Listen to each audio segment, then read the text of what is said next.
Student, in my last video, I started lesson number 10 of a society of class 8th, है ना. And there we discussed about society and democracy and education. Okay, last जो मेरे class था उसमें हमने class 8th के लिए chapter start किया था, लेसन नंबर 10. चैप्टर का नाम था सोसाइटी. चैप्टर का नाम क्या था? सोसाइटी. उसके बाद हमने सोसाइटी कैसे बनती है, सोसाइटी में फैमिली क्या होती है, टाइप्स ऑफ फैमिली पढ़ लिए थे. And there we studied about education and democracy की why education is very important in democracy and how the education and democracy are interclose to each other. Okay, this we already studied. Now that today is our topic is major social problems. क्या है बेटा? We know that means हम ये जानते हैं कि जो हमारी कंट्री है कंटिन्यूसली ग्रोथ कर रही है ना, ये हमें पता है. But what some problem we are facing, आज कुछ मतलब आज जो कि हम बोल सकते हैं कि कुछ मेजर सोशल प्रॉब्लम है, जो सामाजिक परेशानियां हैं जिसके कारण हमारी कंट्री है ग्रोथ करने में कहीं ना कहीं प्रॉब्लम आती है. जैसे कि हम बोलते कम्युनलिज्म, लिंग्विज्म, कास्टिज्म, सेपरेटिज्म. तो ये क्या है, इससे हमको काफ़ी सारी प्रॉब्लम आ रही है. और ये मेजर सोशल प्रॉब्लम मतलब ये प्रॉब्लम आई कैसे? अगर आज सेपरेटिज्म है, कास्टिज्म वाला सिस्टम आज भी है, तो ये कैसे आया? ये प्रॉब्लम उत्पन्न कहाँ से हुई? जैसे कि अगर आपकी तबीयत ख़राब होती है तो आपको, या फिर हम बोल दें कि आपको सर्दी खांसी है, ठीक है, या फिर आपको फीवर है, तो आप देखेंगे कि उसका रीज़न क्या है, आपको फीवर हुआ कैसे है. तो इसी तरह यदि अभी हमारी कंट्री में कास्टिज्म है, सेपरेटिज्म है ना, कास्ट के बेसिस पे यदि कि ऊंच या नीच की जाती है, या ये उच्च वर्ग का व्यक्ति है, निम्न वर्ग का व्यक्ति है, वही सेपरेटिज्म है, अलग अलग हो रहे हैं लोग. तो इसका मेन कारण क्या है, इसकी मेजर सोशल प्रॉब्लम क्या है, किसके कारण से हमें ये प्रॉब्लम फेस करना पड़ रही है. ठीक है, so this is the last topic of your chapter, major social problem. Okay बेटा, now we will see the first. In this topic we will discuss about major social problem. तो पहले तो हम ये देख लेते हैं, फर्स्ट वी विल सी कि what is our major social problem. हमारी जो सामाजिक हमें परेशानियाँ आ रही है वो भारत में है क्या क्या. उसके बाद हम उसका क्या करेंगे, एक्सपांड से उसको पूरा पढ़ेंगे. अभी तो हम ये देख लें कि first, population explosion is the major social problem. ठीक है, पॉपुलेशन एक्सप्लोशन मीन्स पॉपुलेशन जो कंटिन्यू बढ़ती जा रही है ना, वो एक मेजर सोशल प्रॉब्लम है. सेकेंड हम बात करें इलिटरेसी. इलिटरेसी मीन्स, लिटरेसी में साक्षरता, पढ़े लिखे जो साक्षर व्यक्ति होते हैं, लिटरेट पीपल है ना. असाक्षरता मतलब कि जहाँ पे इलिटरेसी है, पढ़े लिखे लोग नहीं होते वो. चाइल्ड लेबर मतलब जो काम बच्चों से, अभी बाल मजदूरी हम करवाते हैं ना बच्चों से, वो किसके अंतर्गत आता है? Child labour. वहीं हम देखें फीमेल फोर्टिसाइड, इन्फेटिसाइड, पोवर्टी, माल न्यूट्रिशन, गरीबी और माल न्यूट्रिशन, डाउरी मीन्स दहेज प्रथा, करप्शन. करप्शन क्या होता है? What is the Hindi meaning of corruption? भ्रष्टाचार, है ना. करप्शन का मीनिंग क्या होता है? भ्रष्टाचार. उसके बाद ये भी एक सोशल प्रॉब्लम है. अल्कोहलिज्म मतलब हम बोल सकते हैं जो कंटिन्यू अल्कोहल का, ड्रग्स का सेवन लोग कर रहे हैं, बढ़ते जा रहा धीरे धीरे, ये भी एक बहुत बड़ी सोशल प्रॉब्लम है. उसके बाद नेशनलिज्म एंड टेररिज्म मतलब आतंकवाद जो हो रहा है, ये भी क्या है, एक बहुत बड़ी सोशल प्रॉब्लम है हमारे इंडिया के लिए. तो आप यहाँ पे देख सकते हैं, यहाँ पे आपको सारी सोशल प्रॉब्लम है. Population explosion, illiteracy, child labour, female foeticide infanticide, poverty and malnutrition, dowry, corruption, alcoholism, nationalism and terrorism etcetera. Okay, now we will discuss first one, illiteracy. Now this is our first major problem according to your book is first illiteracy. हमारी अगर हम social problems देखें, सामाजिक परेशानियाँ देखें, तो उसमें जो सबसे बड़ी सामाजिक परेशानी जो कि आपकी बुक के अकॉर्डिंग फर्स्ट नंबर पे दी हुई है वो है इलिटरेसी. इलिटरेसी मीन्स असाक्षरता. मीन्स क्या होता है? Illiteracy is defined as not being able to read and write which affects many people the number of peoples incapable of reading or writing in a certain area or a country is known as the illiteracy rate. If a person is illiterate, then they may not be able to do certain things and they may also suffer from psychological effect of illiteracy. अब हम देखें, simple सी बात है, illiteracy की बात करें, वह व्यक्ति जिन्हें न तो लिखना आता है और ना ही पढ़ना आता है, जिन्हें ना लिखना आता है ना पढ़ना आता है, ऐसे लोग इलिटरेट लोग कहलाते हैं। ऐसे लोग, ऐसे पर्सन इलिटरेट पीपल कहलाते हैं। दोज पर्सन, ये जैसे कि लिखा, defined as not being able to read and not be able to write. Okay, this type of people is illiterate people. The number of people incapable, ऐसे व्यक्तियों की संख्या जो ना तो पढ़ सकते हैं और ना ही क्या कर सकते हैं, लिख सकते हैं।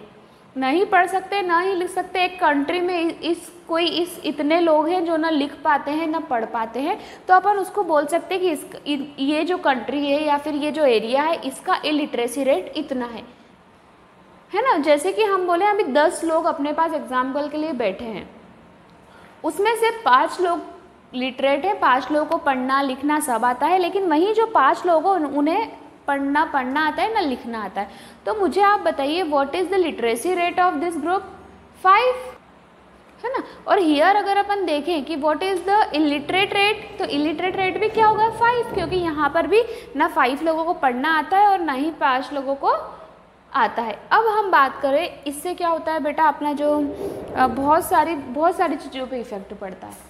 अगर व्यक्ति पढ़ा लिखा होता है तो वो समाज में जो भी डिसीजन लेता है करेक्ट ले पाता है।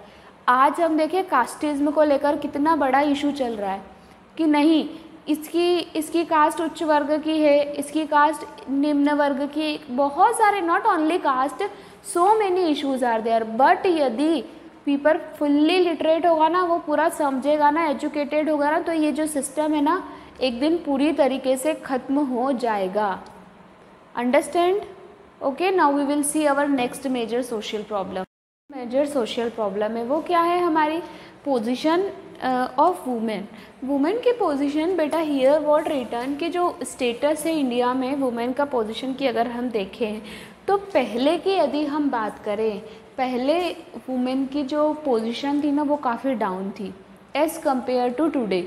आज से अगर हम अनुमान लगाएं तो पहले वुमेन की जो पोजीशन थी, एक स्तर था वो काफ़ी नीचे था। मतलब जो महिलाएं होती थी, न ही उन्हें बाहर जाकर शिक्षा का अधिकार था, न ही महिलाओं को एक मतलब जो अपना हक होता है ना, इक्वलिटी, जो समानता दी जाती है, न ही वो समानता का अधिकार दिया जाता था और महिलाओं को पूरी तरीके से बाउंडेशन में रखा जाता था। लेकिन आज हम देखें, आज हम क्या हुआ है, आज महिलाओं को सभी प्रकार के अधिकार है। और उस समय भी जब इस चीज़ों के लिए विवाद हुए तो महिलाओं को अपने हक मिल चुके थे।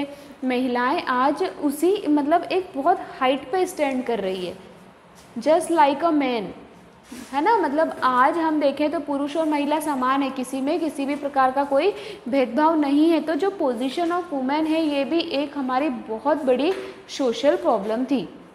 Okay, now we will see our next about child labour. Child labour भी क्या है ना, एक सोशल प्रॉब्लम है।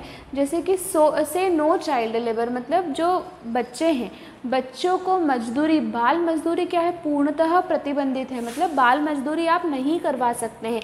Work that deprive children of their childhood, their potential and their dignity and that it is harmful to physical and mental development.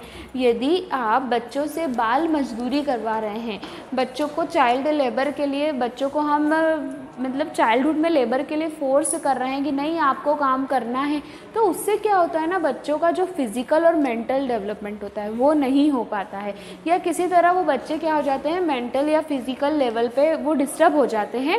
और वो हमारे बच्चे क्या होते हैं, बच्चे हमारे देश का भविष्य है। बच्चे क्या है, हमारे देश का भविष्य। और यदि उन्हीं के साथ वही फिजिकल और मेंटली अगर वही उनको प्रॉब्लम हो जाएगी तो फिर what. So that's why in human right में भी बोला गया है कि से नो चाइल्ड लेबर। आप बच्चों से बाल मजदूरी नहीं करवा सकते हैं। क्योंकि बच्चे क्या हैं, हमारे देश का भविष्य है, बच्चे हमारा भविष्य है। यदि हम उनको ही सेफ नहीं रख पाएंगे तो क्या हमारा देश सुचारू रूप से चल पाएगा? नहीं चल पाएगा। Okay, so this understand, this is also a social problem. Now we will see our next social problem. Now this is alcohol and drug abuse. It is defined as the patterns of drinking or using drugs that result in harm to a person's health, well-being, relationship, productivity. बेटा, if the person is drinking, तो यदि कोई भी person हो, ये एक बहुत बड़ी, आपको मालूम है ना आजकल लोग अल्कोहल का यूज़ करते हैं, ड्रग्स लेते हैं, तो ये क्या है, बहुत ज़्यादा हार्मफुल है। किसकी बात करें हम हार्मफुल है, तो ये क्यों हार्मफुल है, इससे क्या होता है, इसका रिजल्ट क्या मिलता है। यदि कोई पर्सन ड्रिंक कर रहा है, ड्रग्स ले रहा है, तो इसका उसकी पर्सनल हेल्थ पे इफेक्ट होगा, साथ ही साथ उसकी रिलेशनशिप है, रिलेशनशिप भी ख़राब होती है, और प्रोडक्टिव, जैसे आज हम देखते हैं कई घरों में या पहले हम देखते थे कई घरों में कोई व्यक्ति है जो बहुत ड्रिंक कर रहा है, तो जब ड्रिंक करता है तो वो अपने परिवार में आता है, तो परिवार में दैट अब्यूज़ करता है और लड़ाई झगड़े होते हैं, तो उससे क्या होता है, रिलेशनशिप क्या होती है, ख़राब होती है, रिलेशनशिप आपस में ख़राब हो जाती है। तो ये जो ड्रग और अल्कोहल है, ये क्या होती है, it is harmful to personal health and relationship. A person who abuse drugs and alcohol is not necessarily an addict. However, abuse of these substances is a risk factor development and addiction because continuous abuse can lead to physical and psychological that dependence. क्या होता है ना, कोई भी अगर continuously alcohol का use कर रहा है या कंटिन्यूसली ड्रिंक कर रहा है व्यक्ति या कंटिन्यूसली ड्रग ले रहा है, तो वो क्या हो जाता है, अपन बोलते हैं ना ये उसका आदी हो गया, इसने उसको एडिक्ट कर लिया है, नहीं अब इसको करना ही है। जैसे कि आप पता है, आप कई व्यक्ति ऐसा है कि हम मॉर्निंग में टी लेते हैं, अब कई बार ऐसा होता है कि मॉर्निंग में यदि आपने टी नहीं लिया, आप हैबिचुअल हैं उस चीज़ के, अगर आपने टी नहीं ली तो आपका सिर बहुत दर्द करता है, फिर पूरा दिन ऐसा लगता है नहीं कुछ उदासी है या फिर हमें आलसी आ रही है, ऐसा कुछ फील होता है। तो क्या होता है ना, बस वही, अब हम क्या हो गए, टी के क्या हो गए, एडिक्ट कर लिया हमने उसको, मतलब हम उसके आदी हो गए हैं। अब हम हैबिचुअल हो गए कि जब तक हम मॉर्निंग में टी नहीं लेंगे हम में एक्टिवनेस नहीं आएगी। तो ड्रग और अल्कोहल का भी ऐसा ही, यदि आप उसको कंटिन्यू लेते हैं ना, तो क्या है, आप उसके आदी हो जाते हैं, और जब हम आदी हो जाते हैं तो इससे हमारा पर्सनल रिलेशनशिप हो गई, सोशल रिलेशनशिप हो गई, ये पूरी तरीके से क्या हो जाती है, ख़राब हो जाती है। This is also very major factor और major social problem. Okay, so ये सोशल प्रॉब्लम हो गई। उसके बाद जो हमारा एक है शेड्यूल कास्ट और शेड्यूल ट्राइब और अदर जो बैकवर्ड क्लासेस है, उसके लिए भी क्या हुआ है बेटा, आज बहुत सारे नियम बन गए, बहुत सारे कानून बन गए, उससे बहुत सारे चेंजेस होने लगे। आज सिट SC ST OBC जो भी है उसमें क्या होता है, रिजर्व कोटा मिलता है, ठीक है, उनके मार्क्स, मतलब आप ऐसा नहीं है कि कोई भी कास्ट है वो पिछड़ी हुई है या ऐसा है, सभी को अपने स्तर पर सभी को समान अधिकार मिल चुके हैं। Okay, this chapter we studied about society, democracy and society, our social problems. Okay, so the chapter is completed.